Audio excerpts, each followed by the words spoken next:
So when we're not getting the results we're aiming for, do you ever say to yourself, I've tried everything and nothing is working? Or this is something I did. I'm doing everything right and it's still not working. Well, I said those exact same words to my husband a few months ago, and it was kind of a bit of an overstatement because I don't think I've done everything right. I think my brain thought I was, but I actually didn't have evidence that I was doing all the right things. And I'm speaking specifically about my glucose levels. I have been tracking it for many months, and actually I've tracked it for years, not continuously, but definitely in spurts. And so I definitely knew that a few months ago that my gosh, my glucose levels were definitely higher. And I think I mentioned in my last episode that my glucose levels had gone up to my HbA1c, and also I could just see my average had started to creep up into the prediabetes range. I'm not officially diagnosed with prediabetes, but I definitely knew that that was where it was headed. And so I continued to do the things that I used to do. But one thing was I wasn't really super diligent about tracking any of these things that I was doing. Now, I have a CGM. I'm going to talk a little bit about that in a little while. But also, I was exercising what I thought was pretty frequent and enough. And I think that, yes, it was frustrating. It's frustrating when things change in our bodies, or even when things aren't going the way we would like them and we feel like we've put on all this effort. One of the things I always fall back to is when I start saying things like that, like, oh, I've done everything right and, nothing's working. I go back to saying, really? Have I really tried? And do I know that what I've tried worked or didn't work? And not just basing it off of the outcome, which is, my glucose levels still being in the prediabetes range, and also my business still not getting content out. Have I tried everything? Well, the real likely answer for myself is no, I have not tried everything. And this is sort of where I sort of pull up my sleeves and I kind of think to myself, well, I think it's time for me to really focus on what it is that I'm trying to do. Not the goal, not like trying to get my glucose levels down, but like, what is it that I must do to see if what specific thing do I need to do in order to get those things either done or to see the outcomes that I would like. Many times, I think when we become complacent, like, I had my glucose levels under control. So yeah, once in a while I would check my CGM. Yes, I would, I worked on working out and I did my daily walks, but I probably didn't apply those strategies as consistently as I would like to think that I did. So anyway, in this episode, I'm going to talk a little bit more about why tracking matters. There is there's a famous quote by Peter Drucker, which basically says, if you don't measure it, you can't improve it. And I know most people think of that from a business management perspective, but it just applies to life in general, especially in this case where I do feel like I'm trying everything. But the one thing that I haven't gotten back to is actually tracking. And I don't have to track everything, but I am going to be tracking this specific thing. It definitely can make a difference. So how do you track and what are you going to track? Well, let me go back to what my goal is. My goal is to get my glucose levels, my glucose average back down to under 100. And I have been working on this for months and months. But I have not been tracking months and months. I've only been tracking for maybe the last 4 to 6 weeks. And what I've been tracking is not just my glucose levels, but the one specific thing is like the change that I'm making in my life, one habit that I've changed. And so, well, actually there's 2 habits, but they're both, there's 2 habits I've added to my routine. The first one is, it was actually my 2025, part of my 2025 goal, which was to sweat more. Actually, probably not saying it the right way. It's really to when I work out or go out for my daily walks, I wanted to increase my heart rate by doing spurts of jogging, like really quick spurts of it. So one of the tactics was to 3 times a week, I was going to add in 3 walks where I basically do these quick jogs and to increase my heart rate. And I would do it several times during that walking session. And I walk for maybe a good 45 minutes, once or sometimes twice a day. So that was one. The second is actually related to sleep, which I wanted to make sure that I stop scrolling.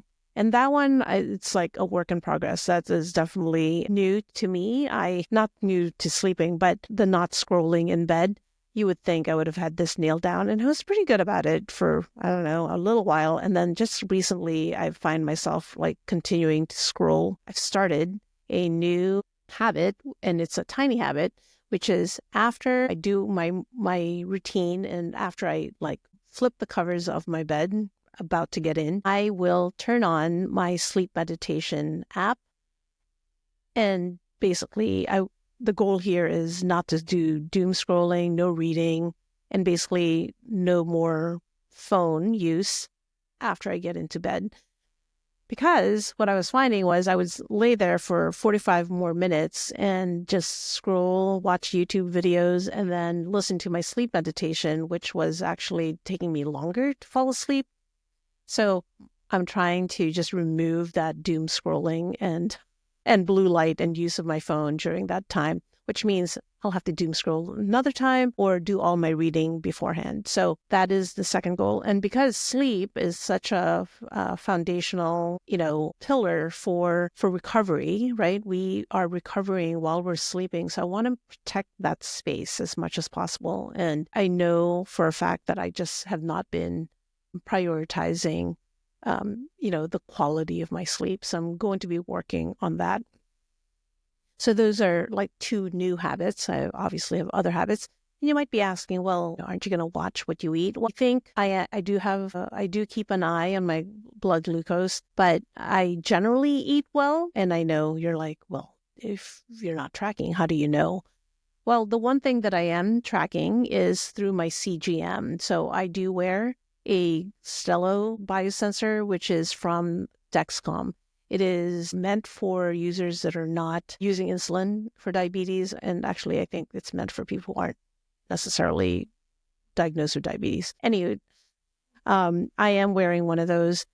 It's a great, great device. I love it. I think it's so useful as a metric to use for improving health, right? Looking at what your glucose levels are, especially for myself who has a family history of type 2 diabetes. And really, even though I did it, I hated weighing myself. There's a number that is in our heads, totally not based off of like what our body composition is or what our body wants to weight that our body wants to be in. So anyway, I tend not to weigh myself. The only reason I stand on my scale is to sometimes on occasion measure muscle mass and bone density and things like that. So, and I don't even do that often because the first number that comes up is always your weight. But I do have a scale. Again, likely not going to be using it for a while. I also use my clothes to kind of see how things are fitting. I tend to carry my weight in the middle. So when I gain weight, I tend to gain it in my middle first. So if my favorite pants don't fit or they're feeling a little tight, then I know okay, there's something off. And then also my CGM can give me that information. But on my CGM, my Stello device, there is a way to note when you've eaten, what meal you have, and potentially what carbs, is in that meal. I don't necessarily count carbs. I mean, I just tend not to eat a lot of refined carbohydrates. But what I am doing, just as a initial thing, is I will put in when I eat. So then that way, if there are fluctuations in my glucose levels, I can see, okay, I had that half a sandwich and look at that. It's maybe that's not the sandwich I should be eating or whatever. So I am tracking that way. I suppose I could just say that I should, maybe the habit is to track it in my app. So maybe I'll add that as a third. So I'll do that starting soon. I've been kind of doing it, but not consistently. Like I'm saying here, let's track and measure consistently so we can see how we can improve it. So those are the three things that I'm going to be looking at for my health progress. I have been doing a couple of those for a while, but then there's one that I will be starting Actually, I just started it. And I will track. So those are specific habits. I'm basing them off of very tiny habits, tiny little things I have to do. Because for me to say, oh, I'm tracking my glucose levels, it's like if I don't know what I'm doing in order to get there, then, right? So I'm trying to do these different little things to help me see if I've made progress or not. So, I actually will have a spreadsheet. I usually write it in my notebook, but I've transposed it into my spreadsheet that I'll share with you so that, in case you decide you want to track something and you need little help or little guidance, feel free to download it. You can kind of see how I use it. And then also there'll be a sheet or a tab on it that will be blank so that you can also use it for yourself and you can change it up the way you like. But I'll also put that in the show notes below. You could also look for it under justeffie.com/2. If you do track certain things, then there's usually benefits because you're making like better informed decisions about what you're doing. And I'm all about tiny habits. So of course, the thing that I'm tracking to keep me on track is not just like, oh, did I work out 3 times this week? It's really about, did I do this habit, right? And was I able to do it? For my running, my jog run habit, it's so easy for me to forget that I'm supposed to do it. So I have to make sure that when I'm out for a walk that I warm up for 5 minutes. And actually in my route, there's a specific route that I take. When I get to a specific place, I just tell myself, okay, from here to that light pole, telephone pole, I just have to run that real quick, right?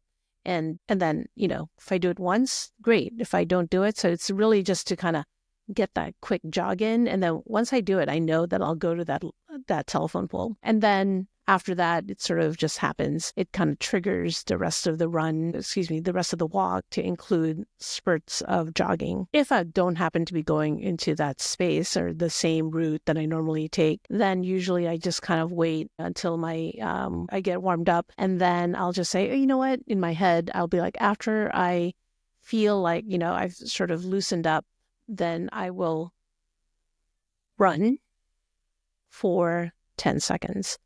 Because you know what? I can do it for 10 seconds. And then usually I end up doing it for 30. Because really, it's all about interval training. And I'll put some links on like why that interval training could be helpful in managing glucose and how it can help you become a little bit more insulin sensitive. And that's one of the reasons why I'm doing that.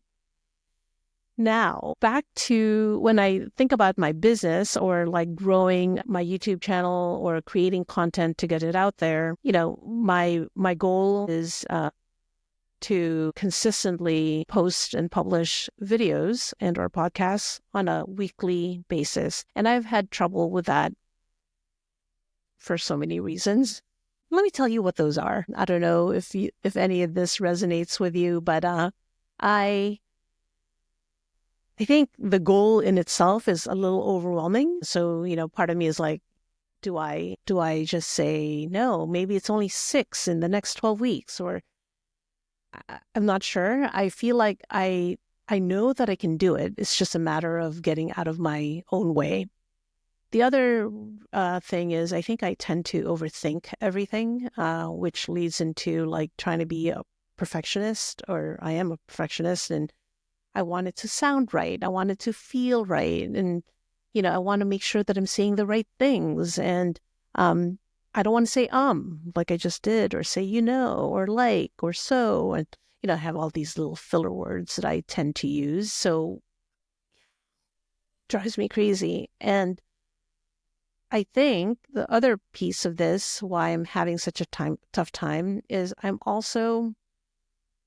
I rely heavily on motivation to do this kind of stuff instead of like building the right systems in place. And I'll be honest, I have not been consistent in terms of like how I really approach content creation.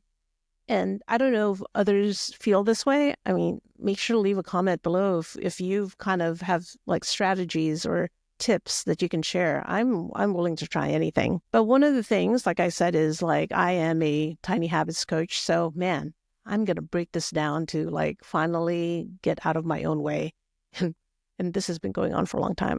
I tend to, not that this isn't a priority, I do have other things going on that have taken up a lot of headspace. So, giving myself some grace that I can't do everything perfect all the time. That's just, and this is not what this is about, right? Like, this is about actually getting past some of these obstacles. And this is one of those obstacles that has really, man, this goal has eluded me. So here's what I'm doing. The first is, and it's probably going to get refined, so hang in there. It might change. But a couple of things that I want to do is, one, I think I need to have a habit to like turn this sort of perfectionist, overthinking attitude to something to kind of nip it in the bud before it goes a little too far and basically prevents me from doing what I want to do or what I need to do. So I think the first is I need to build that tiny habit. I don't actually know what that tiny habit is going to be yet. I'll tell you in the next episode when I come up with it. I know that I'm doing it, and I know that I need to be able to like sort of stop myself from, again, ruminating and spiraling into this abyss of, like talking myself out of doing certain things. So I know I need to build a habit around that. And maybe when you download my tracking spreadsheet, you might see it there. So we'll see. And then the second one is really about figuring out during the week the activities that I need to do in order to get the content out, right? Whether it's content planning, drafting a script or an outline, and then obviously then recording and editing. So those are the three things. What's funny, well, it's not really funny, but what's interesting is one of the things that I have done is sort of like removed layers of friction. For example, I figured out what kind of mic to get to record these things. So I'm not like futzing around with like gains and, like sound. I've gotten over like the camera thing, right? Like I don't need to have a fancy camera to record podcasts or videos. I know what tools to use in order to make sure that it's like frictionless. So I know how to do those things. It's just a matter of, I think, getting, one is making time for it and making a habit of like knowing what the next thing is so I don't get distracted. And I think part of that is the overthinking and perfectionism. Like I keep thinking about it and like constantly I'm changing like my approach when really I need to just do it. And then because I know once I do it, I'm going to know whether it's working or not.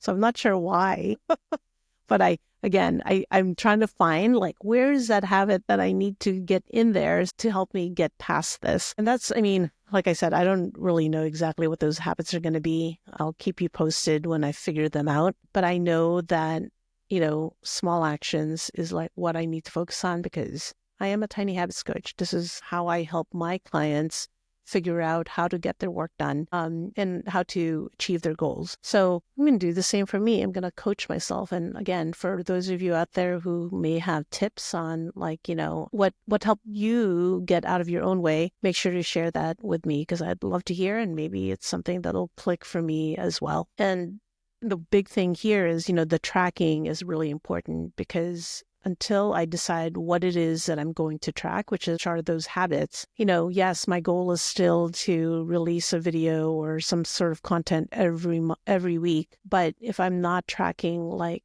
the things that I'm trying, it's going to be pretty hard for me to know what's working and what's not. So little step at a time, I'm going to define what those habits are going to be. I can't do it right now because I don't know yet. I just know like the areas that they're going to be in. And then I will share those in the next episode. And then also it'll be in my tracking sheet. Those are the things that I'm working on. I don't know, like, it's so hard. There's so many things to consider.